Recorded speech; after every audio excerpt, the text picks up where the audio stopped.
Sir देखिए, 8वें वेतन आयोग को लेकर बहुत संशय थी, लोग कर्मचारी में बहुत रोष था। पिछले चुनाव में बहुत सारी ऐसी खबरें हम लोगों ने देखी कि अगर मोदी सरकार को अगर जो कहा जा रहा था कि 300 से पार 350 या 400 के पार आ नहीं सकती है सीट, लेकिन जो 240 की सीट आई है उसके पीछे ये कहा गया कि कर्मचारियों में रोष ज्यादा था, इस वजह से उनको थोड़ा सा दिक्कत झेलना पड़ा।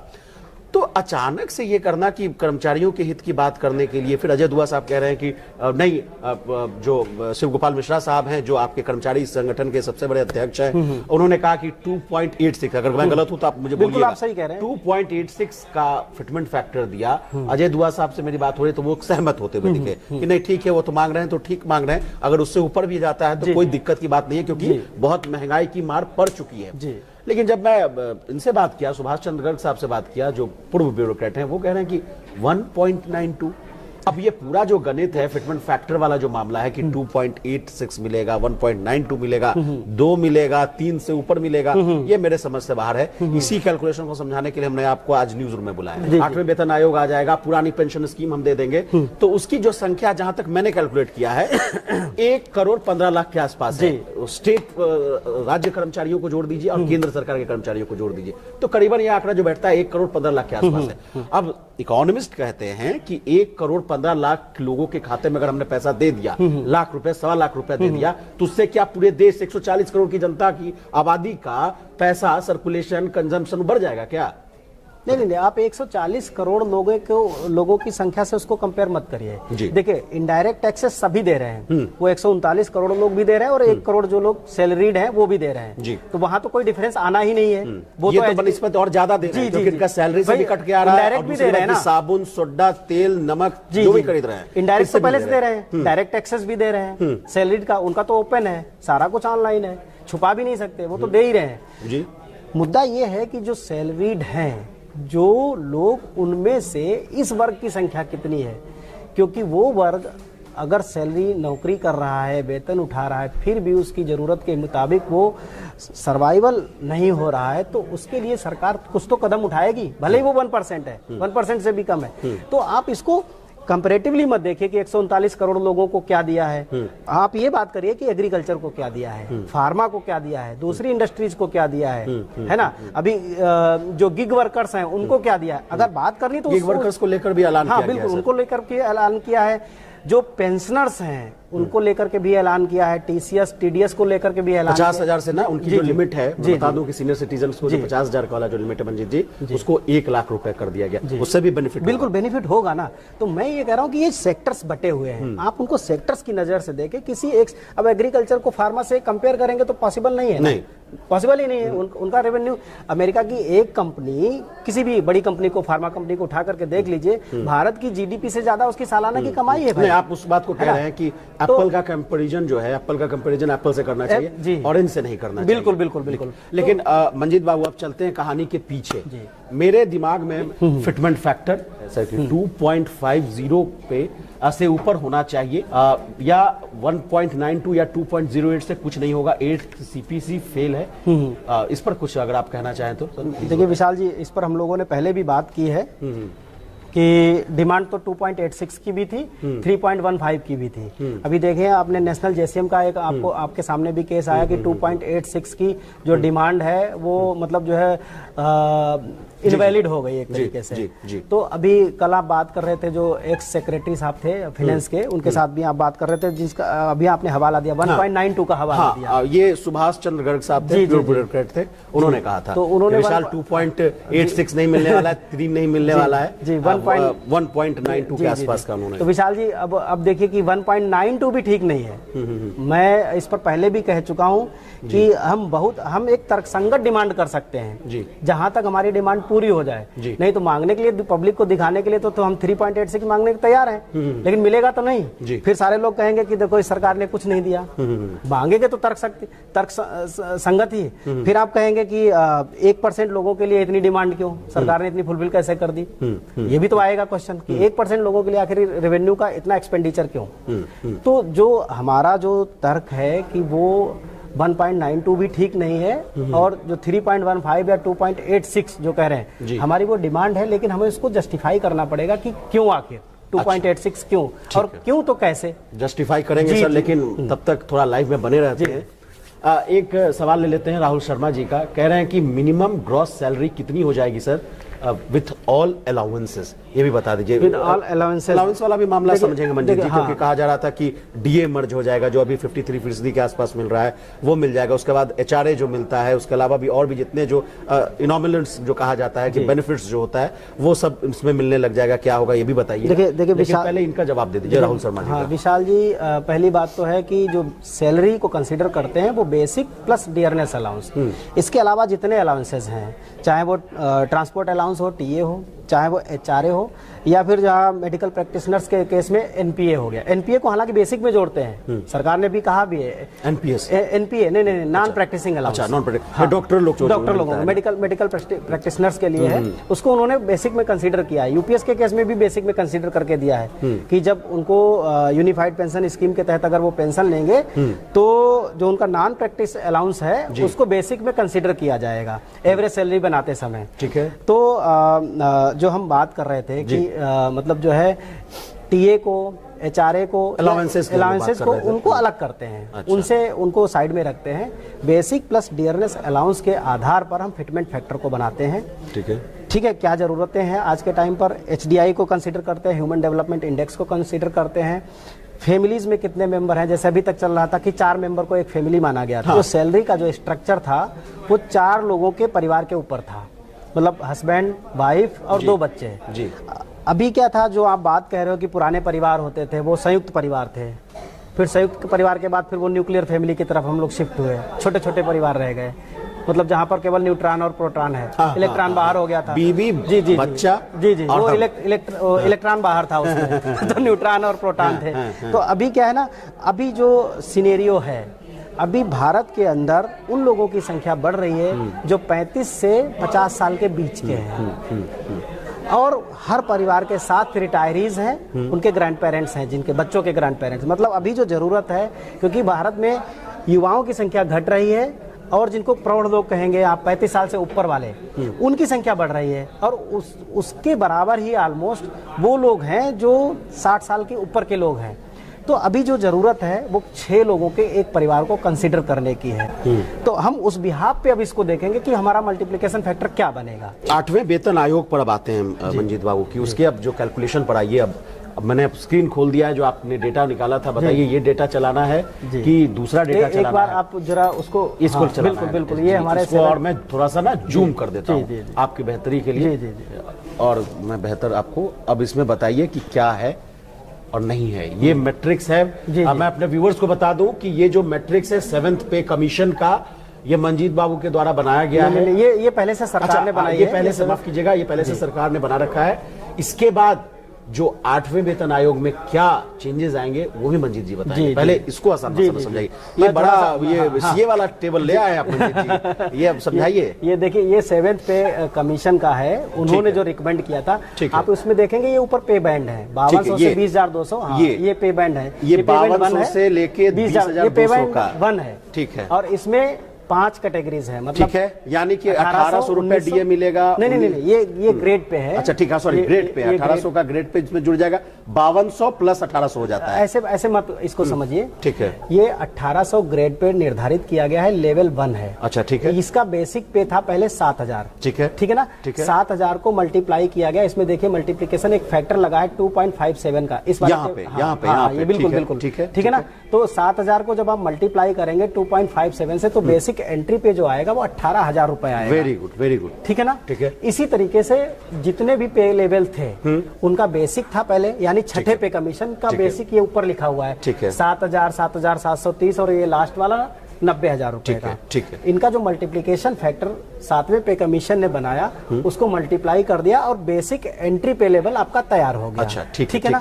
यहाँ तक क्लियर है। और ये 21 साल की टेबल आपको दिख रही है, ये 31 साल की है। अगर इसको पूरा करेंगे 31 साल तक की टेबल आपको दिखेगी, 30-31 साल तक। वाह, बहुत शानदार, बहुत शानदार। 40 साल तक, 40 साल तक का है। मतलब अमूमन जो 20 साल की उम्र में नौकरी में आएगा तो वो जाहिर सी बात है 40 साल तक नौकरी करेगा। रिटायरमेंट का जो एज है वो 60 साल। 20 साल में अगर आप आए तो 40 साल तक आप सेवा देंगे, उसी हिसाब से है। बहुत शानदार। तो ये इस तरीके से उन्होंने बनाया हुआ था इसको। अब थोड़ा मैं ऊपर ले आता हूं। जी, है ना। अब हम बात कर रहे हैं कि अच्छा एक बार मंजीत जी मुझे समझने दीजिए, व्यूअर्स को भी समझने दीजिए, ये क्या क्लास 4th एम्प्लॉय की अगर बहाली होगी तो उनको मिलता है 5200 से लेके 20,000 वाला पे बैंड? बिल्कुल, ये पे और ये बैंड क्लास 3 का है? नहीं ऐसे नहीं, ये पे बैंड 1 कहिए इसको। अच्छा ठीक है, पे ये बैंड पे बैंड 2 है, ये ठीक पे है। बैंड 3 है 15,600 से 39,100, पे बैंड 4 है, ठीक है। फिर 5 6 7 ये 8 था ना? हाँ देखिए ना जितने ऊपर लिखे हुए हैं, हाँ, ये 1 8 2 था 3 total। 4 5 6 7 8 9। अच्छा 9 था। हाँ ये 9 हो गए, जितनी बार लिखा है उतने ये पे बैंड है। वो तो मुझे लगता है कि 90,000 वाला वो आईएएस चीफ आईपीएस के लिए सेक्रेटरी आईएएस का भी नहीं, जो कैबिनेट सेक्रेटरी जो टॉप मोस्ट होता है, टॉप मोस्ट आईएएस है। सेवा के दौरान अगर आप कर लेते हैं उसके बाद 90,000 रुपए तक आप पहुंच जाते हैं। तो अब समझाइए इसको। अब जैसे जो सबसे पहला एंट्री पे लेवल है लेवल 1, ठीक है ना, जिसको आप कह रहे हैं कि जो 4th क्लास का जो एम्प्लॉय है, यानी जो सबसे सरकारी सिस्टम में ये सबसे हालांकि छोटा उसको अब सरकार ने नाम बदल के एमटीएस मल्टी टास्किंग हाँ स्टाफ कर दिया उसको। तो उसको 18,000 रुपए से एंट्री कर रहा था वो। ठीक है, ठीक है, ठीक है। अब देखिए जब पे कमीशन आता है तो पे कमीशन का मतलब ये नहीं है कि किसी नए आदमी को ध्यान में रख करके बनाया जाता है। अच्छा। पे कमीशन का मतलब है कि वो 1 जनवरी 2026 से लागू होना है, तो 31 दिसंबर 2025 को क्या सैलरी थी, अच्छा। उस पर मल्टीप्लिकेशन फैक्टर काम करता है। अच्छा ठीक है, Clear? अक्रॉस द जितने भी कर्मचारी हैं। एग्जैक्टली। ठीक है। अब मान लीजिए कोई आदमी जो कि 2016 में ठीक है आया था सर्विस में, तो 26 में उसको 10 साल पूरे हो रहे हैं, ठीक है ना, तो एक उसको एमएससीपी मिल चुकी है। ठीक है। अगर मैं बात करूं तो उसने 18,000 से शुरुआत की थी, ठीक है ना। अब मैं इसको यहाँ पर आपको एक बार आराम से कैलकुलेट कर लीजिए। देखिए 2016 में जिस आदमी ने 18,000 रुपए लेवल पर मतलब नौकरी की एंट्री शुरू की थी, तो वो 2025 में ऑटोमेटिकली उसकी बेसिक सैलरी 23,500 होगी। जरा इसको ऊपर कर हाँ दो। थोड़ा सा ऊपर करिए इसको। ठीक है, हाँ अब 23,500 10वां पायदान है ना? हाँ इसका मतलब है कि नहीं 22,800 पे चलिए जरा एक बार। हाँ ठीक है, 9वां अब 22,800 पर उसको यहाँ पर एक एमएससीपी मिलेगा। अच्छा क्योंकि उसको 10 साल हो गया नौकरी में। अच्छा हर 10 साल पे अगर हो जाता है 16 17 18 19 20 21 22 23 24 और 25 में 25 में उसको 10 साल हो गया, ठीक है ना।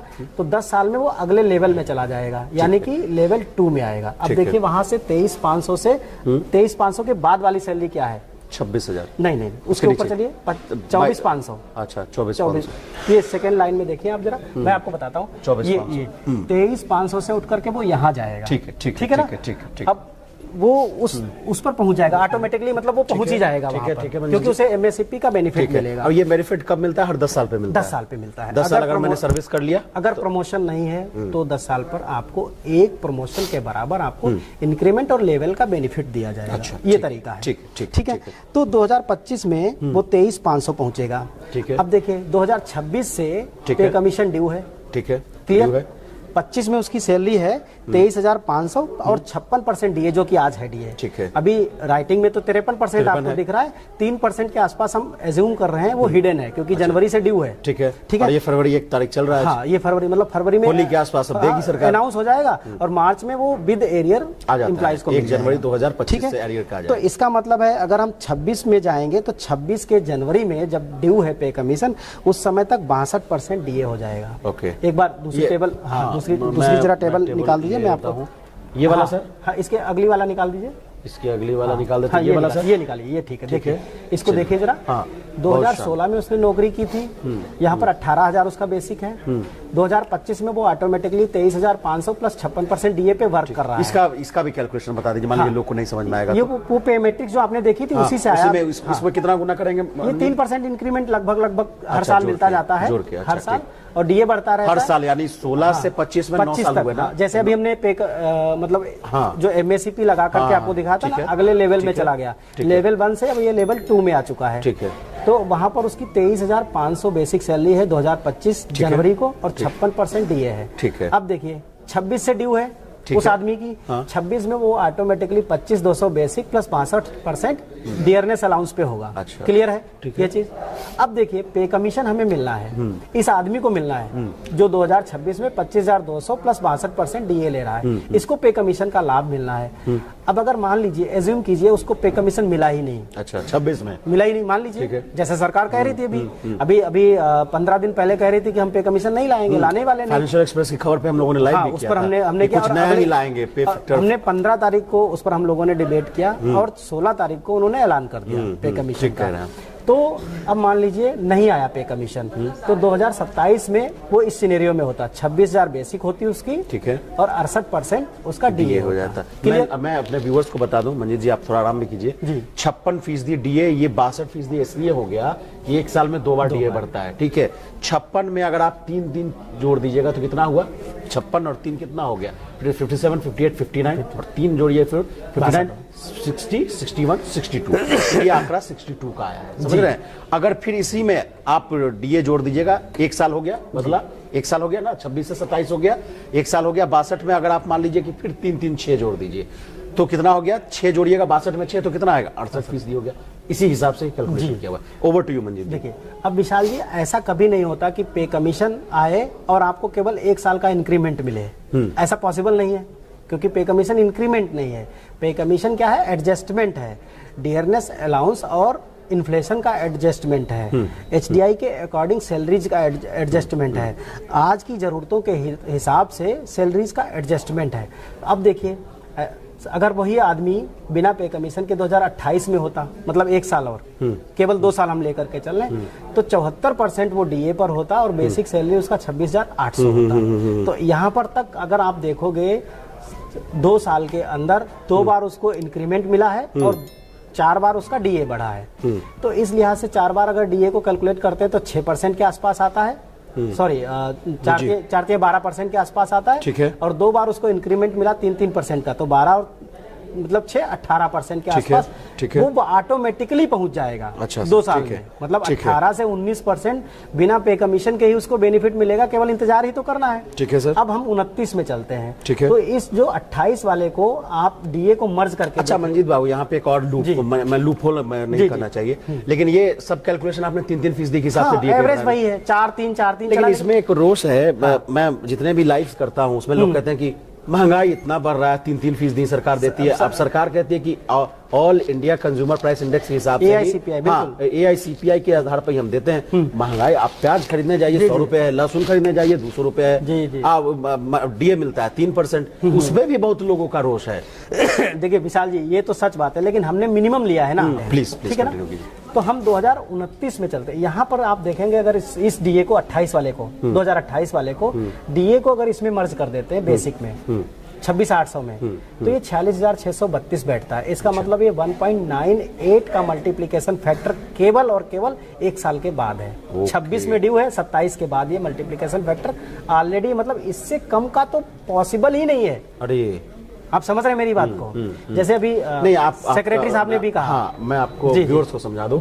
ये मंजीत बाबू इसलिए इसको आसान भाषा में समझा रहे हैं कि जब हम लोगों ने पूर्व ब्यूरोक्रेट से बात की तो वो कह रहे थे कि फिटमेंट फैक्टर में 1.92% के आसपास की बढ़ोतरी होनी चाहिए या होगी। उसी के हिसाब से मंजीत जी कह रहे हैं कि 1.98 तो 2028 के हिसाब से खुद ब खुद हो जाएगा, तो फिर बढ़ा क्या? हाँ, ये आप कह रहे हैं, मतलब ये पॉसिबल ही नहीं है। मतलब इससे 1.91 का, क्योंकि 1.98 पे तो वो ऑलरेडी 2027 के बाद अपने आप ही जंप कर रहा है ना। अगर केवल डीए मर्ज कर देते हैं, हम यहाँ कुछ डिमांड नहीं कर रहे हैं, डीए मर्ज होने से ही हमारा मल्टीप्लिकेशन फैक्टर 1.98 का आ रहा है। अब हम देखते हैं कि 29 में कितना जाएगा। इसका मतलब यहाँ तक मल्टीप्लिकेशन फैक्टर नहीं बनाया जा सकता। इसको थोड़ा सा और ऊपर करेंगे एक बार, तो हम कर रहे हैं सर जी। हाँ, अब दिखा, अब देखिए ये हमने दिखाया, यहाँ पर ग्रोथ जो दिख रही है जी, ठीक है, ग्रोथ 20.68% की दिख रही है, और वो भी 2028 के शुरू में, लास्ट में नहीं है ये। इसका मतलब केवल 2027 गया, केवल 1 साल गया, 28 के शुरुआत में ये फैक्टर बन रहा है। कभी भी ऐसे नहीं पॉसिबल है कि पे कमीशन आए, मल्टीप्लिकेशन फैक्टर बने और उस मल्टीप्लिकेशन फैक्टर का कोई भी इम्पैक्ट ना हो। एटलीस्ट पिछली बार हमें 34% का ग्रॉस पे बेनिफिट मिला था, तो हम मान के चलते हैं अगर बहुत कम देगी सरकार, बहुत कंजूसी करेगी, तो एटलीस्ट 25% 26% तो देगी जी। अब ये आता है 20.68 अपने आप ही जा रहा है। इसके बाद वाले फैक्टर पे हम चलते हैं, नेक्स्ट फैक्टर पे, क्योंकि ऐसा नहीं हो सकता कि फैक्टर हम कोई अपनी मर्जी से बना ले। ठीक है मंजीत बाबू, ये चूंकि ना दिखेगा नहीं, आपको खुद से दिखाना पड़ेगा। ये एक प्रॉब्लम आ रहा है, इसको आप यहाँ से 26,800 का मल्टीप्लाई किया है जब हम लोगों ने जी, तो वो आया है 18,000 गुने 2.10 का आंकड़ा जो बैठता है 37,800, उसमें ग्रोथ जो आपने बताया है बिल्कुल 29.6% का बताया है। तो इसका मतलब ये मिनिमम 2.10 का फैक्टर मिल सकता है। यहाँ पर हमें जो ग्रोथ मिलती है, एक बार यहाँ पर ग्रोथ दिखाएंगे, मैं अपने मैं 29.6%। हाँ 29.6%। जी जी जी ये हमने निकाला है 2029 की जनवरी की सैलरी 27,600 का 80% डीए लेकर के 49,680 जो ग्रॉस बनती है, वहां पर आता है फैक्टर 2.10। यहाँ पर हम मान सकते हैं अगर सरकार मिनिमम देगी जी तो इस फैक्टर को अप्लाई कर सकती है 2.10 को। अच्छा, ये फाइनल आप बोल रहे हैं? ये मतलब मिनिमम बता रहा हूँ, मिनिमम इससे नीचे सरकार नहीं जा सकती। अच्छा, 2.10 से मैं ये बात कहना चाह रहा हूँ, 1.92 नहीं, 1.98 नहीं, 2.1 मिनिमम। अब देखते हैं, अब जो हमने बात करी कि यहाँ पर इसको देखेंगे 29.6% का हमें ग्रॉस सैलरी पर मोटा-मोटी 30%। ठीक है, सरकार कंजूसी करके हमको 30% ग्रॉस दे सकती है, क्योंकि पिछली बार भी 34% दिया था 7th पे कमीशन में। तब लोगों को शायद ध्यान नहीं हो, उस समय जब हमें 2016 में 119% डीए था, और अभी कितना है 56 मान लीजिए 56%। उस समय जब मर्ज किया गया तो 119% था, और हमने ये भी देख लिया जब 2026 में होगा तो 62% होगा। 62 और 119 में बहुत अंतर होता है ना। तो उस लिहाज से देखें, यहाँ पर डीए मर्ज कर रहे हैं तो 29% का मर्जिंग के बाद हमको वो दे रहे हैं बेनिफिट 29%, तो हम मान के चलते हैं ये मिनिमम पॉसिबिलिटीज है। यहाँ पर 2.10 जो फिटमेंट फैक्टर मिनिमम लिया कि इससे कम तो जा ही नहीं सकते हम। अच्छा, अब हम लोगों ने मान लिया कि 2.10 जो है वो फिटमेंट फैक्टर है, मिनिमम फिटमेंट ऊपर के गर्द में छोड़ देते हैं हम लोग घर में, है ना। चलो, तो अगर हम इस मिनिमम फिटमेंट फैक्टर को सभी 18 लेवल से मल्टीप्लाई करते हैं जो उनका बेसिक सैलरी स्ट्रक्चर था जी, तो 18,000 वाले का 37,800 बनता है, 19,900 वाले का 41,790 बनता है। ये आपको मिलेगा। सबसे लास्ट में जाके आपको 2.5 लाख वाला, हाँ, वो 5,25,000 के आसपास जाएगा।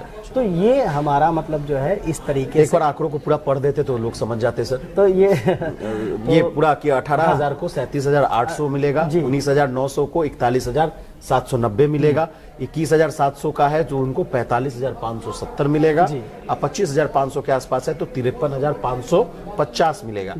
29,200 का है तो 61,320, 44,900 है तो उसको 94,290, और 47,600 वाले को 99,960 यानी 1 लाख के आसपास, और 53,000 का 53,100 का 1,11,510 है। अच्छा, अब बाकी का आप देख रहे हैं स्क्रीन पर, मैं अपने कैमरा पर्सन को कहूंगा कि इसको पूरा जूम करके दिखाइएगा।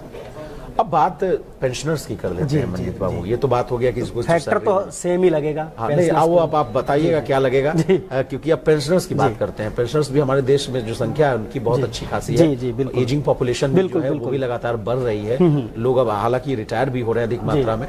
तो पेंशनर्स का बात करते हैं। देखिए, जो भी 80 साल से पहले का जो पेंशनर है जी, देखिए 80 साल से पहले का जितना भी पेंशनर है, यानी 20 साल तक का जो पेंशनर हो गया, 60 साल के बाद 80 साल तक, तो क्योंकि तब तक उनका बेसिक पेंशन नहीं बढ़ाया जाता। पेंशन में बेसिक सैलरी पर इंक्रीमेंट नहीं लगता है, केवल डीए बढ़ता है, इसलिए उनकी पेंशन बढ़ती है। लेकिन जब 80 साल के हो जाते हैं तो उनका बेसिक चेंज होने लगता है। हर 5 साल पर 20-25% का उनको ग्रोथ मिलता है बेसिक पे। ठीक है, तो जिस तरह से हमने सैलरी रिवाइज करी उसी पैटर्न पर उनका पेंशन भी रिवाइज होगा। अच्छा, ठीक। अब सरकार उनके बारे में क्या करती है, जो 80 साल के ऊपर वाले लोग हैं, हो सकता है उनके लिए कोई दूसरा मल्टीप्लिकेशन फैक्टर लाए या सेम मल्टीप्लिकेशन फैक्टर से उनको भी मल्टीप्लिकेशन का बेनिफिट दे। ये पॉसिबिलिटीज हो सकती है। इसके बाद आती है कि एचआरए और ट्रांसपोर्ट अलाउंस की बात करते हैं। जी। तो अभी क्या है, 50% डीए जब से इंक्रीज हुआ है, 50% से ऊपर गया है डीए, तब से जो हमारा एचआरए 30% हो गया। उसके पहले क्या था, 9%, 18% और 27% चलता था। तो अभी 30% हो गया। तो सरकार एचआरए के फैक्टर में भी कोई नया चेंज लाएगी। ठीक है, तो 10, 20, 30 तो नहीं रहेगा, ये तो एकदम क्लियर है। दिल्ली के केस में या मतलब सेंट्रल गवर्नमेंट एम्प्लॉइज के केस में 10, 20, 30 से नीचे आएगा। अगर यही स्ट्रक्चर बना रहा तो आप मिनिमम देखें 9, 18 और 27 बनता है। अगर हम इस 18,000 बेसिक को, जो कि 37,100 कुछ रुपए बन गई है, इस पर देखेंगे तो एचआरए हमारा था 30% से ऊपर, और जो नया एचआरए बनेगा, जितना हम ले रहे थे पहले वाला, वो कम से कम 16% बैठता है जाकर के। जी। तो आप मान के चलिए 16% से ऊपर ही जाएगा, यानी कि जो नया एचआरए का जो स्लैब होगा वो कम से कम होगा 6% 12% और 18%। Okay okay.